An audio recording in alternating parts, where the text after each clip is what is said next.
He said he was going to live forever. Sophia Loren, the timeless Italian beauty with a career spanning decades, has always been a symbol of grace and strength.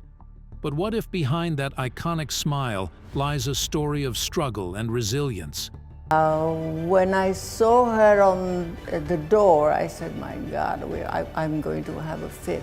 Born in Rome and raised in poverty, Sophia faced numerous challenges from an early age. Her father abandoned the family, leaving her mother to raise her and her sister alone. Despite these hardships, Sophia's determination led her to become one of Hollywood's most beloved actresses. Did you know she survived a bombing raid during World War II? Or that she won an Oscar for a non-English speaking role, a first in history? Join us as we uncover the real Sophia Loren, a woman whose life story is as dramatic as any of her films. Sophia Loren, the iconic Italian actress with a smile that could melt hearts, was born on September 20th, 1934, in Rome, Italy. Her mom, Romilda Villani, was a piano teacher who dreamed of being an actress, while her dad, Riccardo Ciccolone Murillo, was an engineer who couldn't quite find his footing in the working world. Now get this, Sophia claimed in her autobiography that her dad was actually a descendant of nobles. She even said she could call herself Viscountess of Pozzuoli, Lady of Caserta, a title given by the House of Hohenstaufen, Marchioness of Licata Ciccolone Murillo. Talk about a mouthful. But despite her fancy titles, Sophia's childhood wasn't all glitz and glamour. She faced some tough times growing up, but her resilience and determination would eventually lead her to become one of the most beloved actresses of all time. Sophia's parents' love story didn't have a fairy tale ending. Her dad refused to marry her mom, leaving her struggling to make ends meet. Sophia only met her father a handful of times throughout her life. Once as a young child, then again as a teenager, and finally at his deathbed in 1976. Although she forgave him, she never forgot how he'd abandoned her mom. There was more drama in the family tree. Sophia's parents had another daughter named Maria in 1938, but her dad didn't want to acknowledge her as his own. It wasn't until Sophia became famous that she paid her father to let Maria take the family name, Ciccolone. Talk about a complicated family situation. Growing up, Sophia, her mom Romilda, and her sister Maria lived with her grandmother in Pozzuoli, a town near Naples. It wasn't exactly a glamorous upbringing, but Sophia's tough childhood would shape her into the strong and independent woman she became. World War II brought chaos and danger to Sophia's doorstep. Pozzuoli, with its busy harbor and munitions plant, became a prime target for Allied bombings. During one terrifying raid, as Sophia ran for cover, a piece of shrapnel hit her chin, leaving a scar that would become a signature part of her beauty. To escape the constant bombings, Sophia and her family fled to Naples, where they were taken in by distant relatives. They lived in cramped quarters, sharing a single room with 8 other people. It was a far cry from the glamorous life Sophia would later lead, but it taught her resilience and the importance of family. When the war finally ended, Sophia and her family returned to Pozzuoli, but life was still tough. To make ends meet, Sophia's grandmother, Luisa, turned their living room into a makeshift pub. Luisa served her homemade cherry liquor, Romilda played the piano, Maria sang, and Sophia waited tables and washed dishes. The pub became a popular hangout for American soldiers stationed nearby, who were drawn to the warm atmosphere and the beautiful young Sophia. Little did they know that this waitress would one day become a Hollywood icon. At the tender age of 15, Sophia, going by the name Sophia Lazzaro, decided to try her luck in the Miss Italia 1950 beauty pageant. She represented her region, Lazio, as candidate number 2, and boy, did she turn heads. With her stunning looks and undeniable charm, Sophia made it to the final 3. While she didn't snag the crown of Miss Italia, she did win the title of Miss Elegance. It was a special award created just for her. recognizing her unique style and grace. Talk about making an impression. Years later, Sophia returned to the Miss Italia pageant, this time as the president of the jury. In 2001, she helped choose the next generation of Italian beauties, and in 2010, she even had the honor of crowning the 71st Miss Italia winner. It was a full-circle moment for Sophia, who had come a long way since her own pageant days. Sophia, still using the stage name Sophia Lazzaro, took a big step towards her acting dreams by enrolling in the Centro Sperimentale di Cinematografia, Italy's national film school. It was a place where aspiring actors honed their craft and learned the tricks of the trade. But Sophia wasn't just studying, she was already making her mark on the big screen. In 1951, at the age of 16, she snagged a small role as an extra in the epic film Quo Vadis. It wasn't a major part, but it was a foot in the door of the movie industry. That same year, Sophia landed a slightly bigger role as an odalisque, a type of harem girl, in the Italian film Era Lui. Si. She was still credited as Sophia Lazzaro, but it was a step up from being an uncredited extra. Throughout the early 1950s, Sophia continued to appear in small roles in various Italian films, like La Favorita, 1952. She was slowly but surely building her resume and gaining experience in front of the camera. It was a time of learning and growth for the young actress, and she was determined to make the most of every opportunity that came her way. Enter Carlo Ponti, a film producer who saw something special in Sophia. He decided to give her a makeover, changing her name to Sophia Loren, a more glamorous and memorable moniker. It was a clever twist on the name of another actress, Myrta Torren, and it was a hit. With her new name and a polished image, Sophia was ready for the big time. In 1953, she landed her first starring role in the movie Aida. It was a musical drama based on the famous opera, and Sophia's performance wowed both critics and audiences. She had finally arrived, and her career was about to take off like a rocket. This was a turning point for Sophia. She had shed her old identity as Sophia Lazzaro and embraced the persona of Sophia Loren, a name that would become synonymous with beauty, talent, and international stardom. After her starring debut in Aida, Sophia's career really took off. She landed the lead role in Two Nights with Cleopatra, 1953, a light-hearted comedy where she played the famous Egyptian queen. But her real breakthrough came with the movie The Gold of Naples, 1954, directed by the legendary Vittorio De Sica. This movie was a collection of stories about life in Naples, and Sophia's performance as a pizza seller who loses her wedding ring was a total scene stealer. She was funny, feisty, and absolutely captivating. Around this time, Sophia also started working with another Italian superstar, Marcello Mastroianni. They co-starred in Too Bad She's Bad, 1954, and La Bella Mugnaia, 1955, kicking off a long and successful partnership that would span several decades. Over the next few years, Sophia became a true movie star, appearing in hit after hit. She starred in the romantic comedy Scandal in Sorrento, the feel-good movie Lucky to Be a Woman, and the adventure flick Legend of the Lost. But one of her most memorable roles from this era was in the epic war film The Pride and the Passion, 1957. She starred alongside Hollywood heartthrobs Cary Grant and Frank Sinatra in this thrilling story set during the Napoleonic Wars. Sophia's performance as Juana, a Spanish woman who joins the fight against Napoleon, was both passionate and powerful. Sophia was on fire, becoming one of the most sought-after actresses in both Italy and Hollywood. Her beauty, talent, and undeniable charisma were taking the world by storm. In 1958, Sophia Loren officially became a global sensation when she signed a 5-picture deal with Paramount Pictures, the big Hollywood studio. This was a major milestone for her, as it meant she was now a recognized star in the American film industry. One of her first movies under this contract was Desire Under the Elms, a drama based on a play by Eugene O'Neill.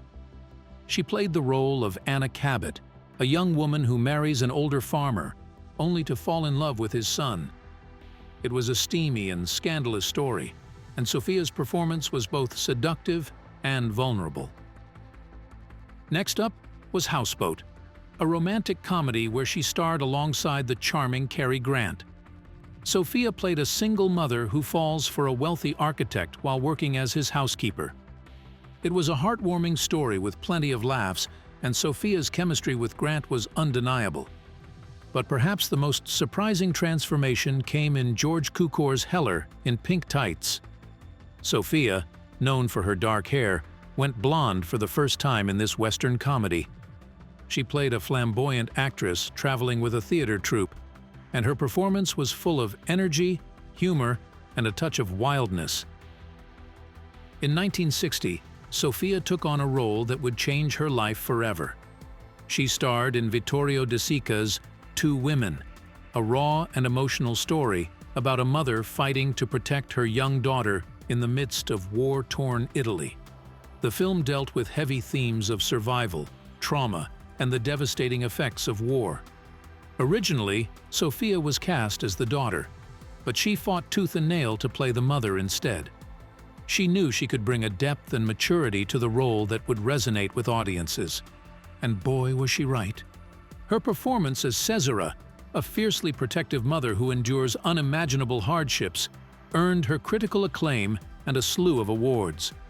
She won the prestigious Cannes Film Festival's Best Performance Prize, and even more impressively, she became the first actress to win an Oscar for a non-English speaking role.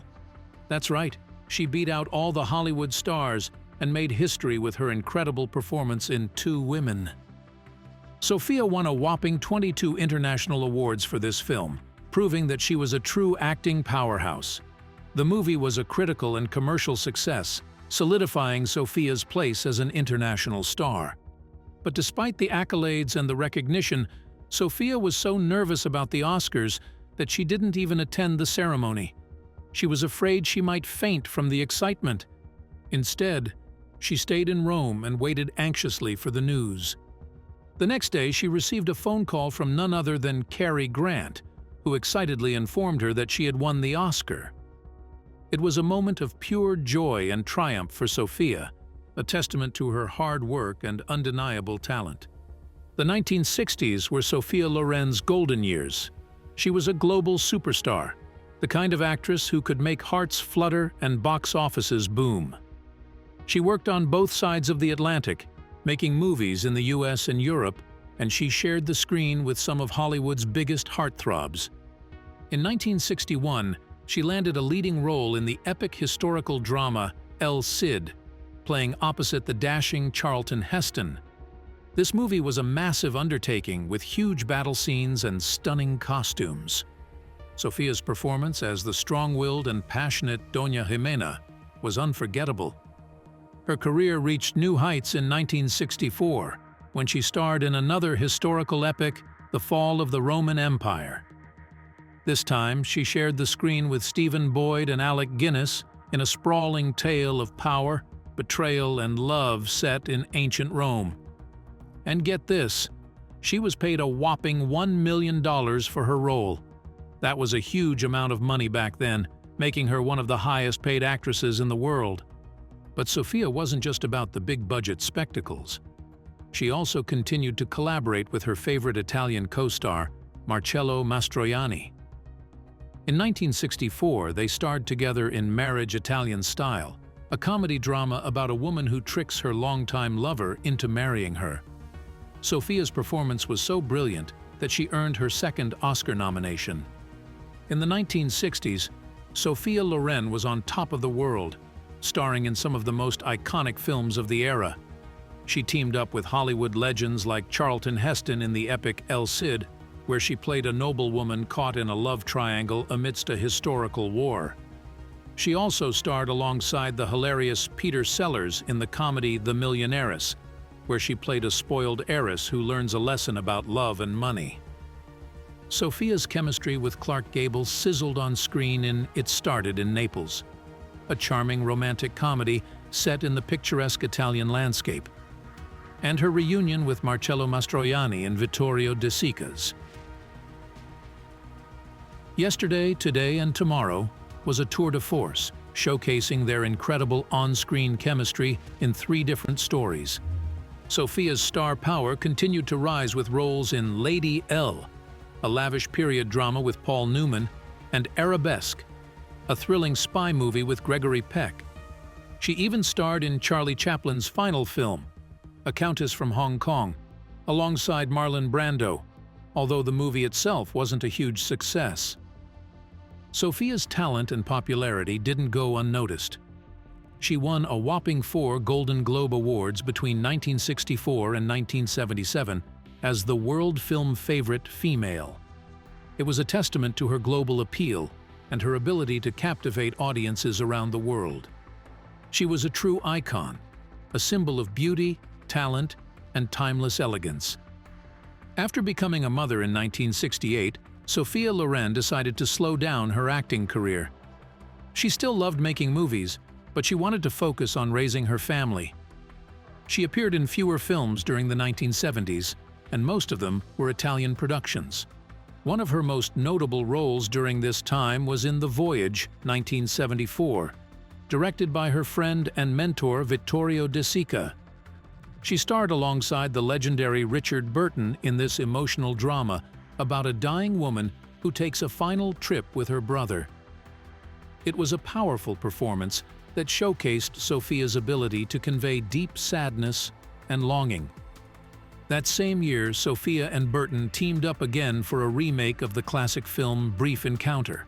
This time, it was a TV movie that premiered on NBC as part of the Hallmark Hall of Fame series. It was a romantic story about 2 people who fall in love despite being married to others, and Sophia and Burton's chemistry was as electric as ever.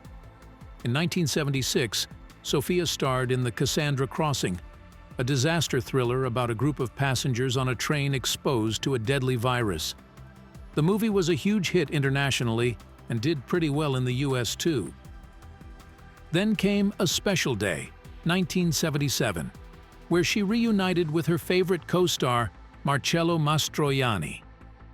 This heartwarming drama, set in Italy during Mussolini's reign, tells the story of 2 lonely neighbors who find solace in each other's company. The film was a critical darling, nominated for 11 international awards, including 2 Oscars. It even won a Golden Globe and a César Award for Best Foreign Film. Even though Sophia wasn't making as many movies as before, she was still choosing roles that allowed her to showcase her incredible talent and emotional depth. In 1977, Sophia's performance in A Special Day earned her another David di Donatello Award, a major Italian film prize. It was her 7th win, proving she was still a queen of the screen. The movie was a hit with American critics and audiences alike, reminding everyone of Sophia's timeless appeal. Riding on this wave of success, Sophia starred in the American thriller Brass Target. It was a suspenseful story about a man who uncovers a conspiracy involving high-ranking officials. The movie got mixed reviews, but it still did okay at the box office, both in the US and internationally. In 1978, Sophia's global popularity earned her another Golden Globe, this time for World Film Favorite. It was her 4th win, solidifying her status as a beloved international star. Sophia's career in the 1970s wasn't all smooth sailing, though. She had a few flops, too. The musical Man of La Mancha, 1972, was one of them. Even though it got a couple of Golden Globe nominations, critics and audiences weren't too impressed. But Sophia also had some hits during this decade. Sunflower, 1970, was a tearjerker about a woman searching for her missing husband in World War II, and it was a critical success, even earning an Oscar nomination. Sophia ended the 1970s with a bang, starring in the action thriller Firepower. She played a woman who hires a hitman to take down her husband's killer.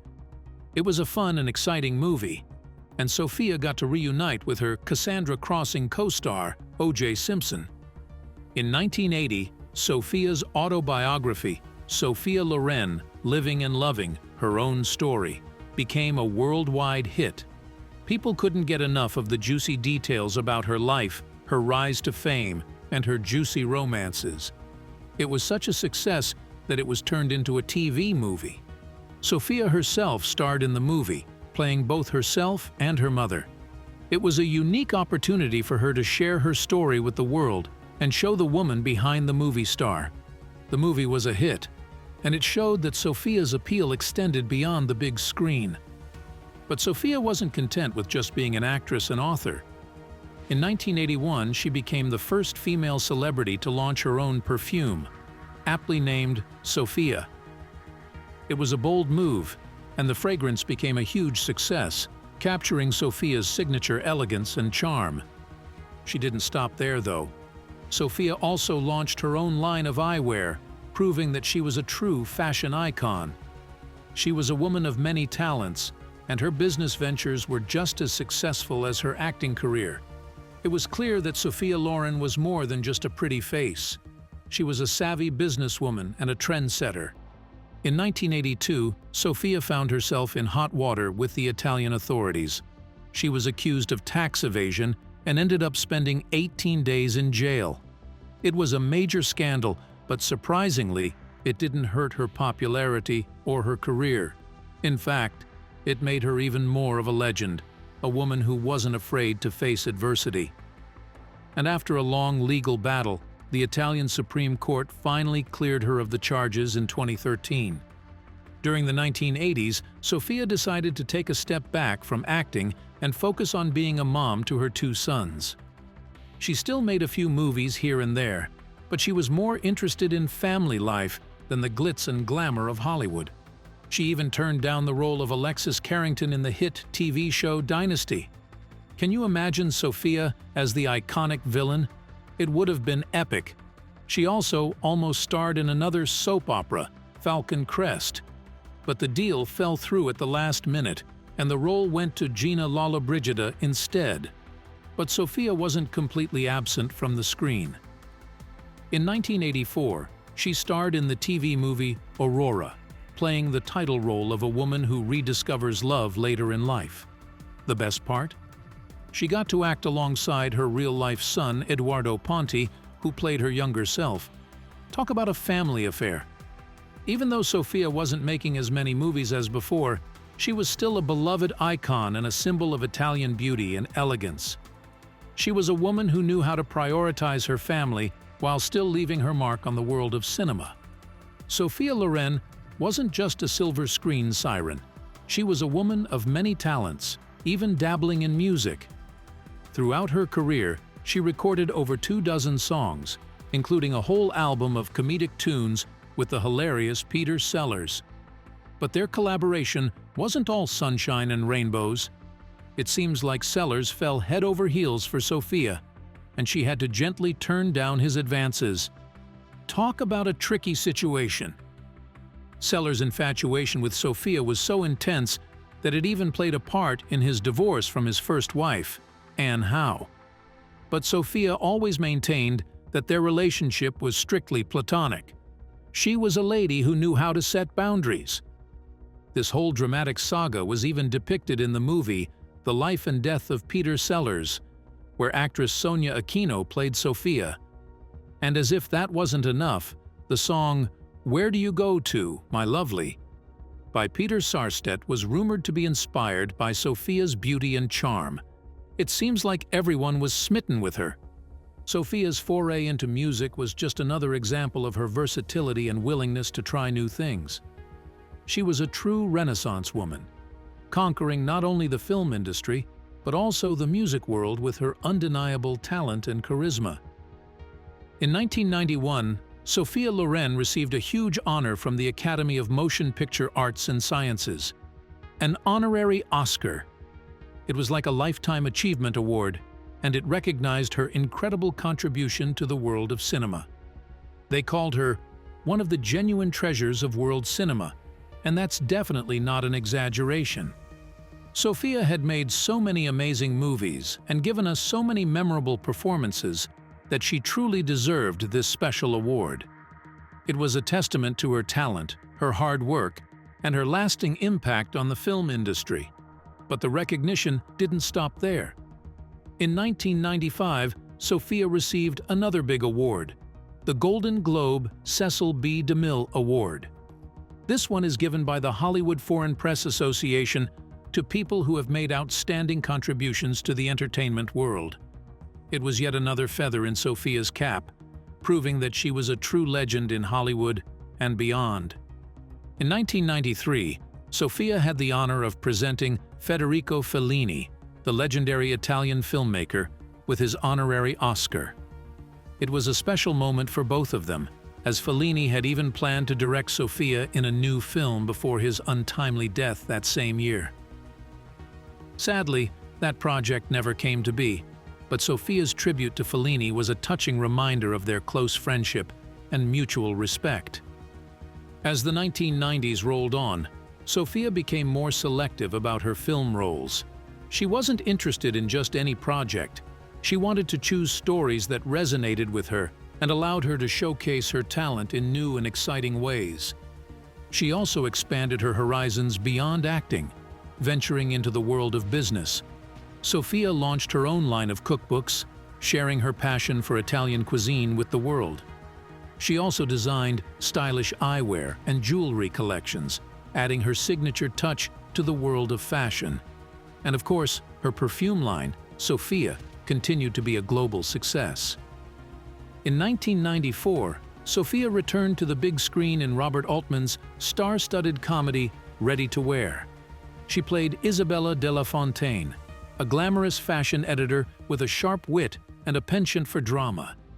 Her performance earned her a Golden Globe nomination, proving that she could still hold her own alongside younger actresses like Julia Roberts.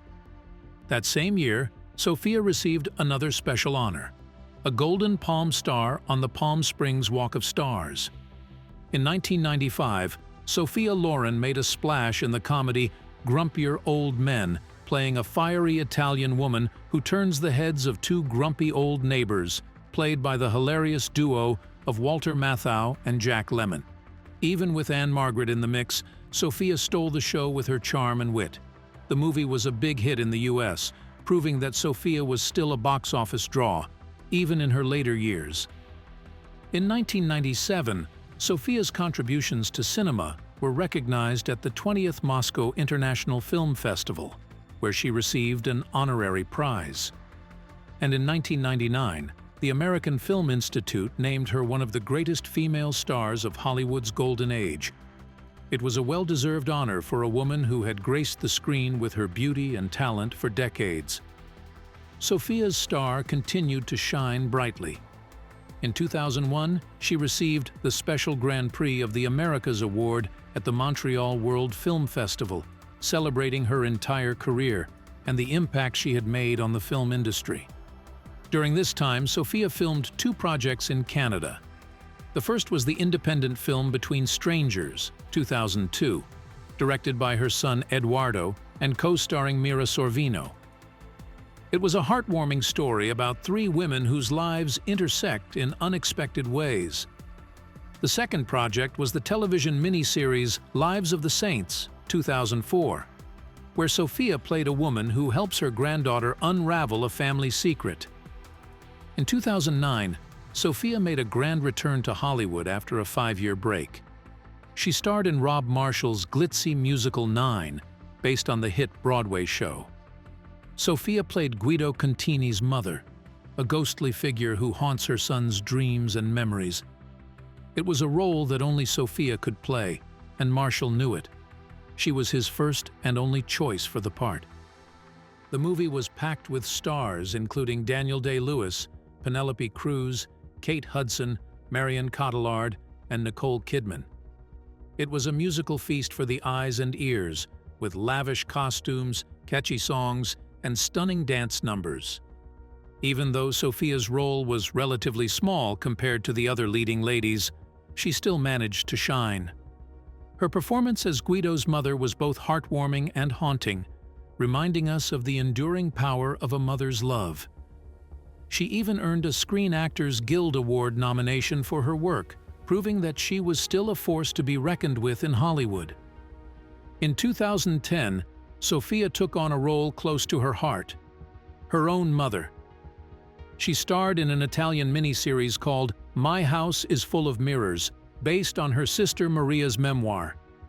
It was a heartwarming look at Sophia's early life, with another actress, Margarethe Madej, playing the young Sophia. But Sophia wasn't done with acting just yet. In 2013, she made a comeback to the big screen in an Italian short film based on Jean Cocteau's play The Human Voice. The film follows a woman dealing with heartbreak after her lover leaves her. Guess who directed it? Her own son, Edoardo Ponti. It was a special project for both of them, and it marked Sophia's return to theaters after a few years away. But she wasn't done yet. In 2020, she starred in another film directed by her son, The Life Ahead. This time, she played Madame Rosa, a Holocaust survivor who takes in a young street kid. It was a powerful and emotional performance that earned her critical acclaim and several awards, including the AARP Best Actress and AWFJ Grand Dame Awards. And in 2017, Sophia received another shiny star, this time on the Almeria Walk of Fame in Spain. It was a tribute to her role in the movie Bianco, Rosso, E, and it was a reminder of her global impact on the film industry. She also received the Almeria Tierra de Cine Award, another recognition of her amazing career.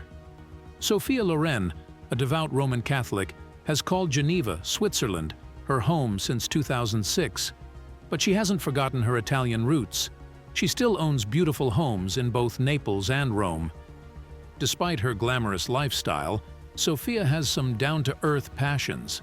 She's a huge fan of the soccer team SSC Napoli, and she even joked in 2007 that she'd do a striptease if they won a big game. That's one way to show team spirit. Sophia's beauty is legendary, and she even graced the pages of the famous Pirelli calendar in 2007. It's a calendar known for its artistic photographs of gorgeous women, and Sophia proved that age is just a number. In 2021, Sophia appeared on a BBC radio show called Desert Island Discs, where she shared her favorite music and revealed some fun facts about her life. One of her surprising choices for a luxury item on a deserted island, a pizza oven. She also confessed that her fellow actor, Richard Burton, got mad at her for cheating at Scrabble. Who knew Sophia was such a competitive player? But even legends face challenges. In 2023, Sophia had a bad fall at her home in Switzerland, fracturing her hip and femur. She had to undergo emergency surgery, but like the strong woman she is, she made a full recovery. The making of the 1958 romantic comedy Houseboat was anything but smooth sailing.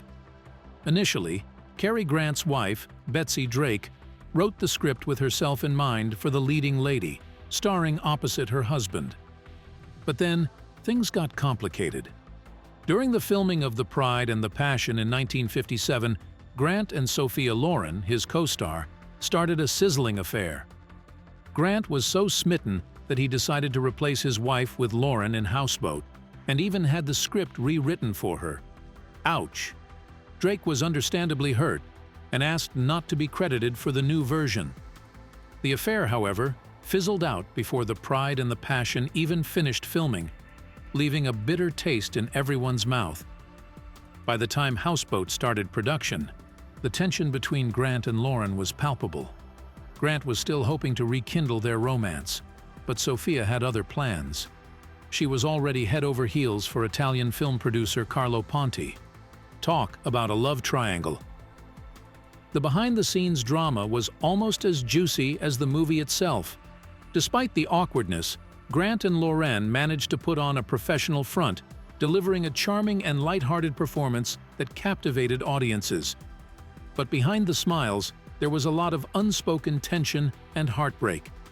In the end, Sophia chose to marry Carlo Ponti, leaving Grant heartbroken. Sophia Loren's love life was as captivating as her on-screen roles. At the tender age of 15, she met Carlo Ponti, a film producer who was 22 years older. Sparks flew, but there was a catch. Ponti was still legally married to his first wife. Talk about a complicated situation. Despite the legal hurdles, they secretly got married by proxy in Mexico in 1957. It wasn't exactly a traditional wedding. 2 lawyers stood in for them. But it was a symbol of their love and commitment. However, their marriage was soon annulled to avoid bigamy charges, but that didn't stop them from living together. They were determined to make their love work. In 1965, they became French citizens thanks to the help of the French Prime Minister himself. This allowed Ponti to finally divorce his first wife in France, paving the way for a real wedding with Sophia in 1966. Their love story was finally official, and they went on to have 2 sons, Carlo Jr. and Eduardo. But Sophia's family tree had even more branches. Her sister, Maria, married Romano Mussolini, the youngest son of the infamous Italian dictator Benito Mussolini. They had 2 daughters, Alessandra and Elisabetta, adding another layer of complexity to Sophia's already fascinating family history. Through it all, Sophia and Carlo's love remained strong. Their marriage lasted for 50 years, until Carlo's death in 2007. It was a love story that defied the odds and proved that age is just a number when it comes to matters